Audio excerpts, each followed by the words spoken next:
Hi, and welcome to another episode of Hot Takes with me, the Silver Fox, on this fine Friday morning. A great Friday morning if you're anyone other than the SNP.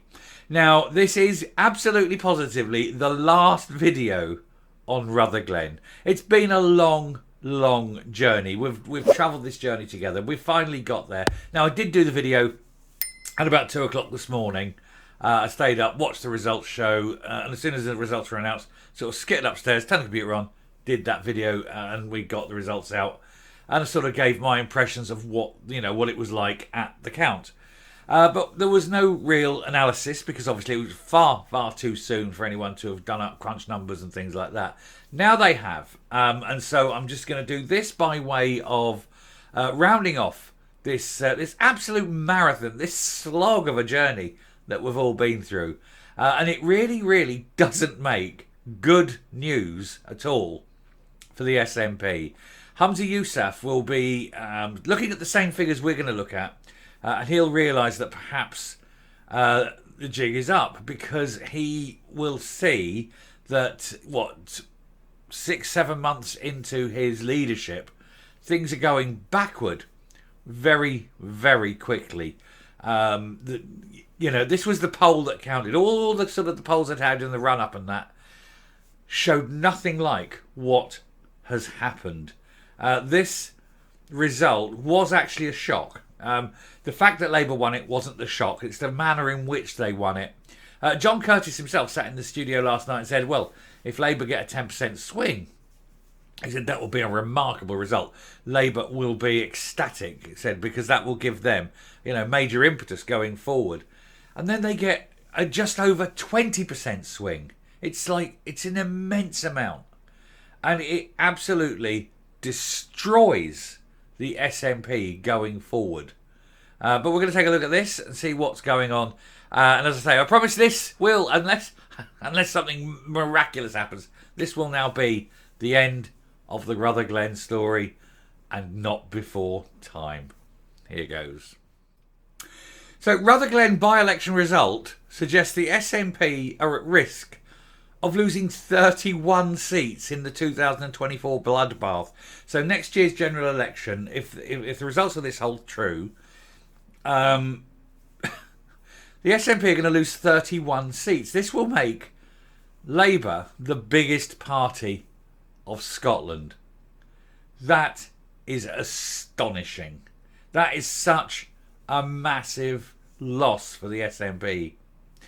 Blair McDougall predicts 11 SNP MPs, with a majority smaller than the Margaret Ferriers, will be thrown under the bus, while the huge swing to Labour predicts that at least 20 more Nat seats are at risk. And of course this, I will point out, is only the swing to Labour. There are about half a dozen seats where the second place party are the Conservatives, and where the winning margin last time was less than 2%. And given the location of these seats and the fact that the momentum is going away from the SNP, and the fact that the Tories have got a little bit of resurgence. You won't have seen it in this result, and we'll talk why. But the Tories have actually got a little bit of the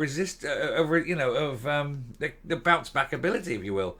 They've got this resistance to the fall because they are the ones that issued the drilling rights for Rosebank, and that has given them a little bit of resilience. Their popularity has actually slightly increased because of it. Because people, particularly up in the northeast, know that this is absolutely the best news for them, for their families, for future generations and going forward. And if that translates to even a tiny swing, now don't forget, if you're only 2% ahead, you only need a 1% swing, and you take the seat. And when you factor that in, it isn't the 31 seats that are at risk. It's 37 seats. And some of those seats are big names. Anyway, we'll go through into this. The crushing win for Michael Shanks in the Rutherglen and Hamilton West by-election spells doom. They've put electoral disaster, but it's doom for almost a dozen of Humza Yousaf's MPs. Now, straight off the bat, bang, they're gone. This is according to a former Scottish Labour strategist. In total, 31 current and former Nat seats are now in play in the 2024 general election. And despite predictions of a two-horse race, the Labour MP pulled off a swing of 20.5% to take the seat that had been held by shamed former Nat, Margaret Ferrier, of which nobody has heard anything. Nobody's actually spoken to her and said, what do you think of the result, Margaret? Margaret's keeping a very low profile, it must be said. And indeed, so is Katie Loudon. She gave a post-match interview last night where she was smiling and saying, well, yes, they're very timed, blah, blah, blah. The usual excuses that they're wheeling out. Then she disappeared, and I don't think you're going to hear from her again. That'd be no bad thing. I'm not saying she's a bad person. I'm sure she's a lovely person and all that. But politically, dead in the water now. Absolutely. Reacting to the result, former Better Together chief Blair McDougall said, the 11 seats where the SNP majority is smaller than the one they were defending in Rutherglen will now be thrown overboard. The limited money that the SNP HQ has will now shift to defend seats that before tonight were viewed as safe.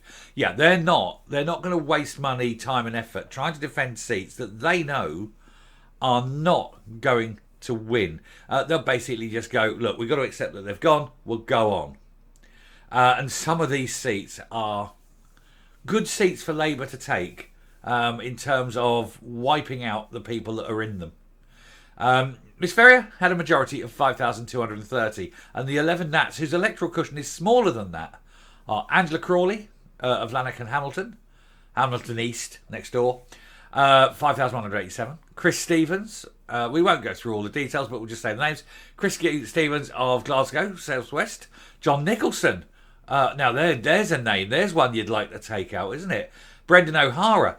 Definitely. Now, Argyll and Bute, definitely Brendan O'Hara. You want to see him wiped out. The brute in a suit. And, of course, Beryl in Aberdeen. Beryl's up for it. He might lose his seat. That would be intense, him being the leader down in Westminster. Dave Dugan, another one that could do with a little forced opposition. He'd like to be sitting, out of the game, never being elected again. There's Anne McLaughlin, Alan Dorrans, now Anam Kazir, or Kazar, however you pronounce it. She's the one who I am not saying anything about anything. And I'm certainly not mentioning envelope stuff with money. But that would be ironic, wouldn't it? All that money, maybe, allegedly, I've heard, rumour has it. And she's out at the next election. That would be a shame, wouldn't it? And then there's a couple of no-hopers, Richard Thompson and A.B. Callaghan.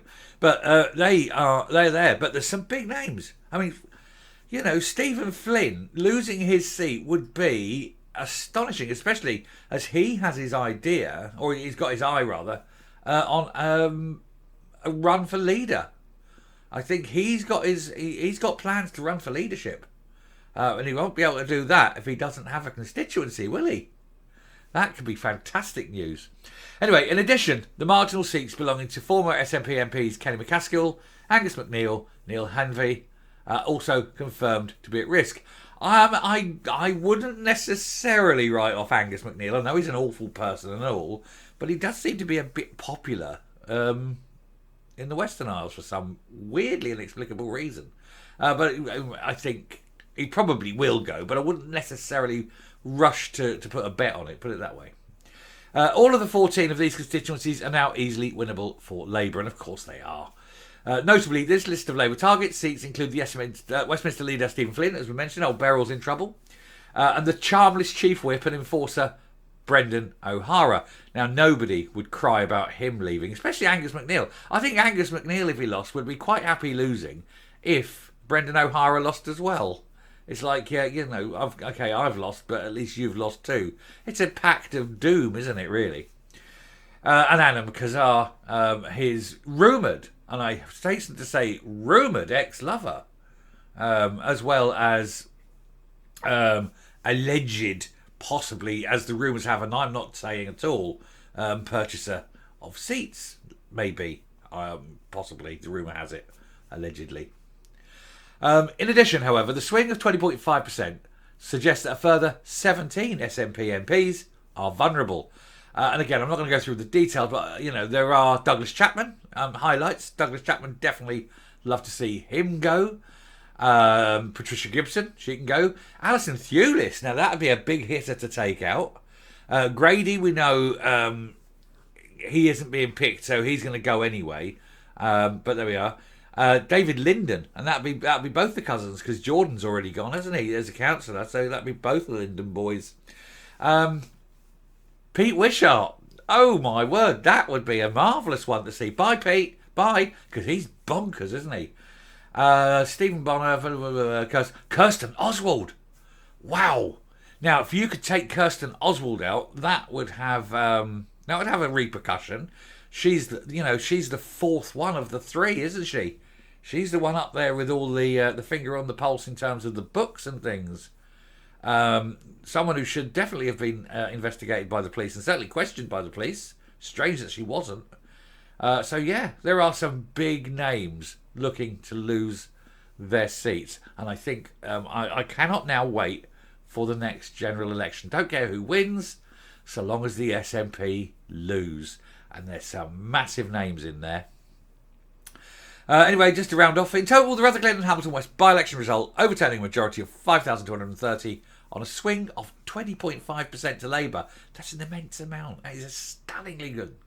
Anyway, it puts all those 31 in jeopardy. And of course, you've also got the half dozen from SNP to Conservative. That's highly possible. That would absolutely slaughter the SNP. It would cost Humza Yousaf his job, undoubtedly. And that's assuming he's still in charge by the time of the next election, because there's no guarantee of that now. There's a lot of infighting in the party. They're looking at this result. They're about to go into their congress, the party conference up in Aberdeen. There's a lot of whispering on the back benches. You've got people hoping that the likes of Kate Forbes makes a leadership bid. They want him gone. People who backed him are now saying it's a mistake. There's a lot of stirrings behind the scenes with this. And it's not unlikely that he could have a challenge. And it wouldn't be something that would do him any favours. I think if he had a challenge, he would lose it. Anyway, let's round off there. We shall say bon voyage to Rutherglen and Hamilton West. We thank the good people for showing good sense. And I will finish by saying that part of that swing, of course, was Tories voting Labour. They don't particularly want the Labour in. They just wanted the SNP out. And I think if there's a lot more of that up and down with the tactical voting, I think there could be a lot more than the 31 seats going. It could be even worse. Tactical voting, people. Remember, you have the power because we are many and they are few. I'm coming up. So there we are. There's very little else to add, I think, except to say, well done.